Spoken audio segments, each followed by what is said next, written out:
Hello everyone, and welcome here to qualifying for the 36th race of the Energizer NROL Cup Series season. The Hendrick Chevrolet 400 at Homestead, Miami. Final race of the season, and here at Homestead we're gonna find out who's gonna be the champion.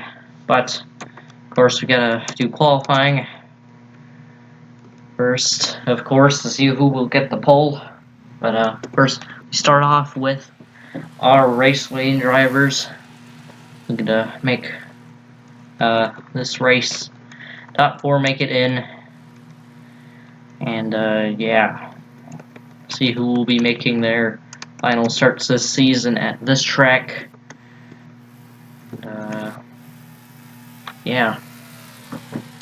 Homestead, Miami. Oh, I believe it's a mile-and-a-half track. A bit of an interesting track, as like an actual NASCAR. This track holds the race for the championship.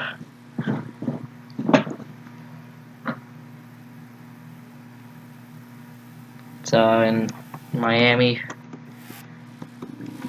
as former Ott's gonna race it down his first lap time.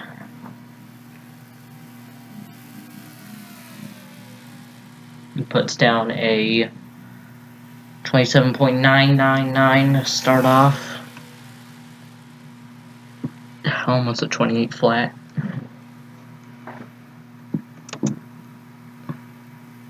And I wouldn't say this is the fastest track. Yeah, definitely not the fastest track we go to, but still decently fast. Rob Evans, who only has 2 starts this season. Both of them, DNFing in both of them. He sits on 27.7. I mean 27.9. He's a second car there, but former Ott set down 27.7. Evans looking to make a 3rd start, perhaps not DNF.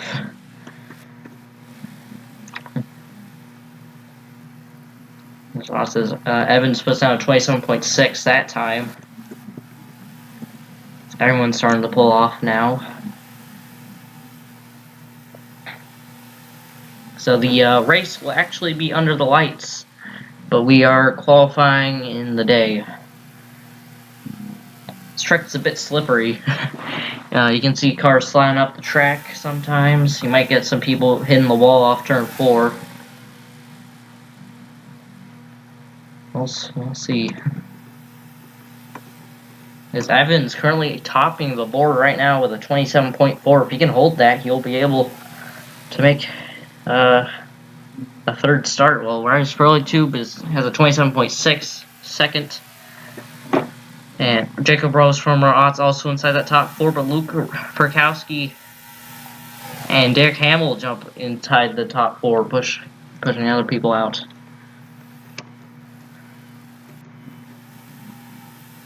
Still Evans improving on his lap time with the 27.3 that time. Rich Shirley too also improving quite a bit with a 27.9. Eric Hamill and Luke Perkowski in there, but Isaac Nichols and Perkowski were tied right there for a second. Now Nichols jumps in, pushes Hamill out.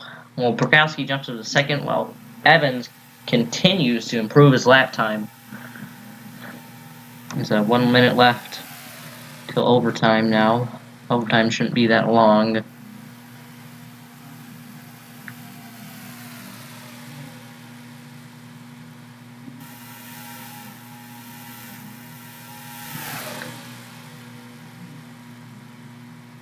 And we might be able to see an example of passing at this track.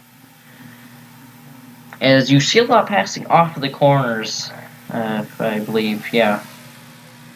See quite a bit of passing off of the corners and then into the next corner. As if you're up on the high lane, it's very easy to slip up. But you know, if you do enter the corner correctly, you can prevent yourself from slipping up on the high lane. Just not the easiest thing to do. Evans falls back. Perkowski gets a 27.213. That's now the fastest, but Evans still okay. Bukowski, he's made over half of the races, I believe exactly. Yeah, over half of the races this season. Definitely the most consistent raceway driver. Has, you know, looking to make one final start at Homestead as well. Hamill jumps back into the top 4, knocks Nichols out. Bukowski now has a 27.1. I didn't even notice that. And drafting right here between teammates. Not for long though, I believe qualifying just about over. So you got 4455, 64, 74, 45, 65. It's interesting.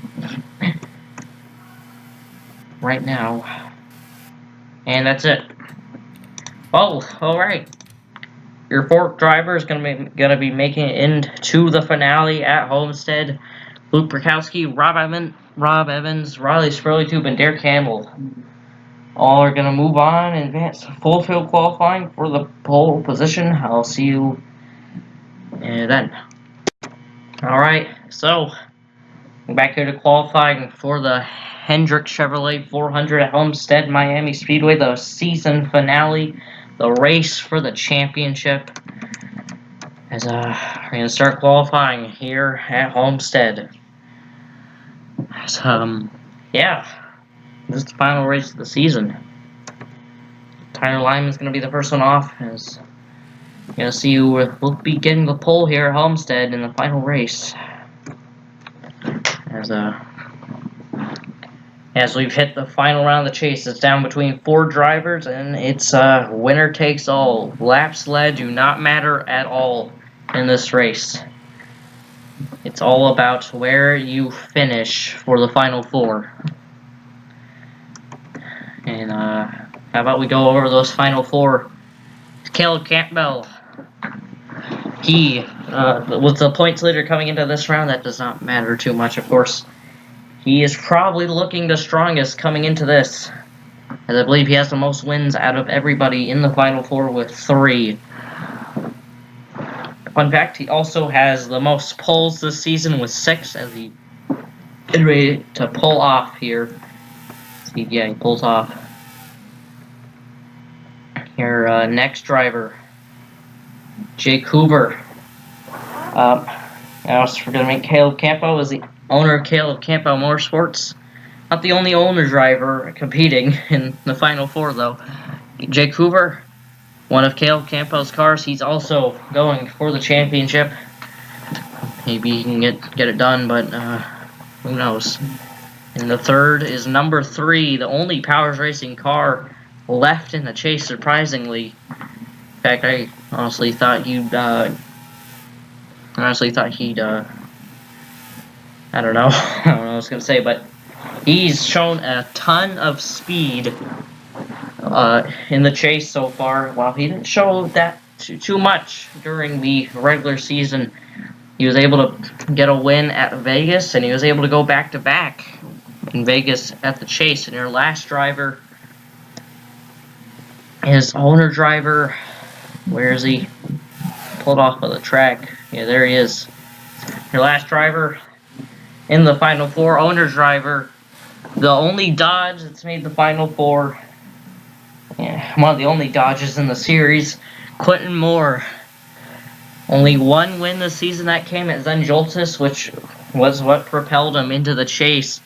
And if he did not get that win, he would have not made the chase. But look at this. He almost got eliminated in the first round, but he barely avoided it after leading a lot of laps at Vegas. And you can say he played the right cards. And while here he is, gonna try to compete for the championship at Homestead for his 1-car team, Q-Man Motorsports Racing, whatever, I forgot the name. Yeah, it'd be quite the story if he could win it. As this season has mostly been centered around Caleb Campo Motorsports and Powers Racing. Well, Caleb Campo Motorsports definitely has the advantage, though, coming into Homestead with 2 of their cars. rather than the owner driver. Yeah, but Power Racing, they still got one car, even though we were expecting it to be Alexander Rowe. Like Junior Ramos, he made it. Well, speaking of Alexander Rowe, though, he has won the last 2 races. Maybe Alexander Rowe, before the season ends, he can become Alexander 3 in a row. As he did take away Luke Rainey, his teammate. Alexander Rowe took away his teammate Luke Rainey's title of the most wins last race. Used to be 5. Rowe bumped it up to 6. Speaking of Rowe, he's currently 2nd fastest.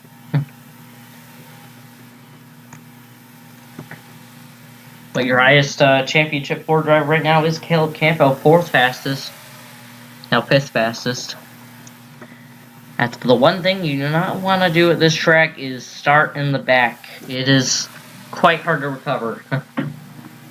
Sometimes. Maybe if you get lucky on a pit stop, you might be able to.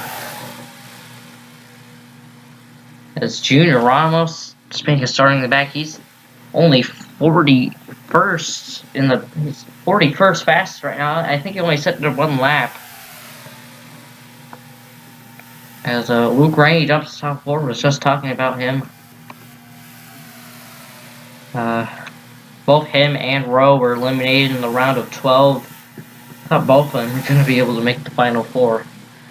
Well, it would have been quite the battle, considering they are 1-2 right now in qualifying.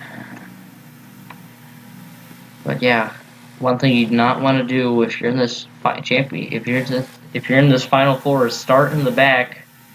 Junior Ramos has not come back out on pit. Has not come back out on the track yet. Your second has Caleb Campbell's already fell back to 10th fastest. This is top 10's slowly being dominated by people who aren't in the chase. Well, that's not the most surprising thing. There's only 4 now, but your second fastest chaser right now is I have no idea. Okay, Quentin Moore is 37th fastest, and where's Jake Hoover? Jake Hoover's 33rd fastest. And Caleb Campo has 20 more positions than both of them.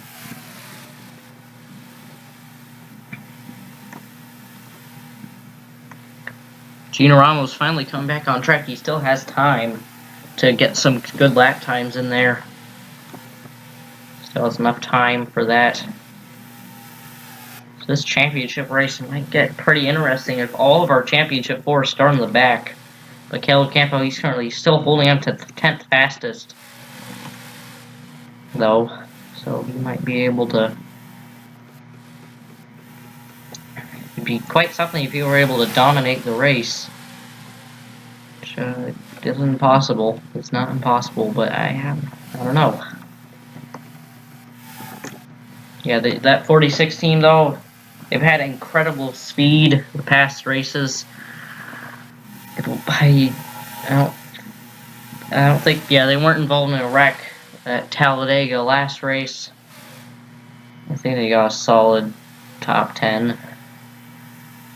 The 46 team, it's probably been the strongest. It's probably has the most momentum coming into this race.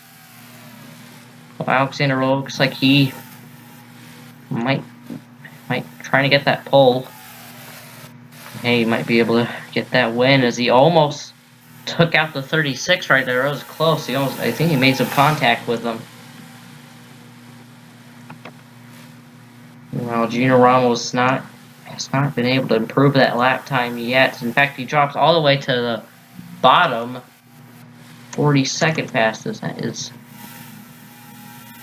surprising. He set down a new fastest that jumps him back up to 41st, but it's 41st. I don't know what's going on with that 3 car. Perhaps these guys might be slowing him up.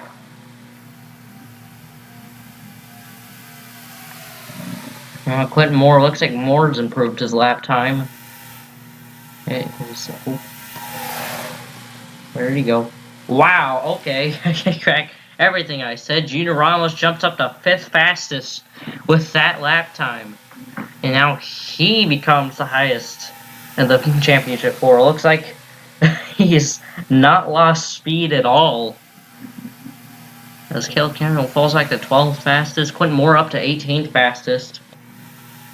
And that makes Jake Hoover the lowest, I believe. I don't know where Jake Hoover is.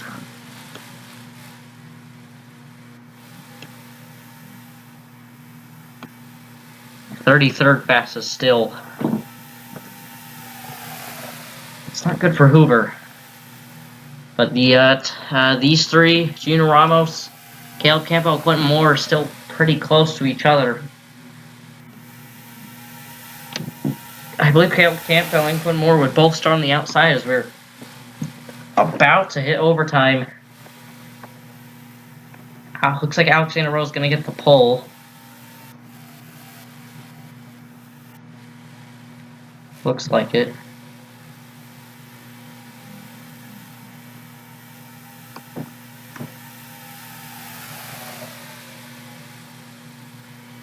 And whoa, okay, spoke too soon.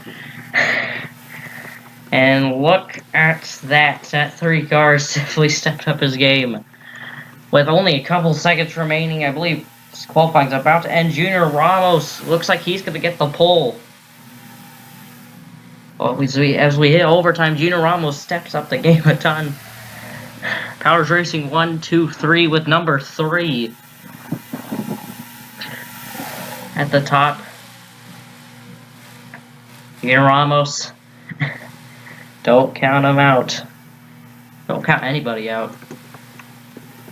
Because now he's starting to show a lot of speed coming into this race, and it looks like he will start on the pole position, which might be, yeah, he will start on the pole position, which might be quite the advantage. Junior Ramos, he's going to get the pole. Huge momentum coming into this race. If he can hold that lead, then if he can hold that lead for the entire race, then we might see, him be the champion. Of course, I don't know what's going on with my battery. Stop touching it. Alexander Rowe 2nd, Luke Rennie 3rd, Powers Racing 1, 2, 3, Austin Rogers 4th, Julius Anderson 5th, Ty Gardner 6th, Anderson Racing with a 4, 5, 6. Jeff Toledo, John Gilbert, Josh Sim, Eric Monaco around the top 10. Caleb Campbell will roll off 12th. He's going to start on the outside, but Quentin Moore rolls off 19th. He's going to start on the inside, which is what the 89 team wants at this track. But still, Campbell has some more position, but Junior Ramos is going to start on the pole, which is could be a huge advantage. And Jake Hoover, he's all the way back in 34th on the outside. Things aren't looking too good for that 41 team, but maybe some strategy can shake some things up for that 41 team. Maybe they can turn it around. Maybe. Well, Junior Ramos, one of your championship 4, gonna lead us to the green here at Homestead. He's gonna definitely be hard to beat. Definitely gonna be hard to beat. Considering he's the only one of the 4 starting in the top 10.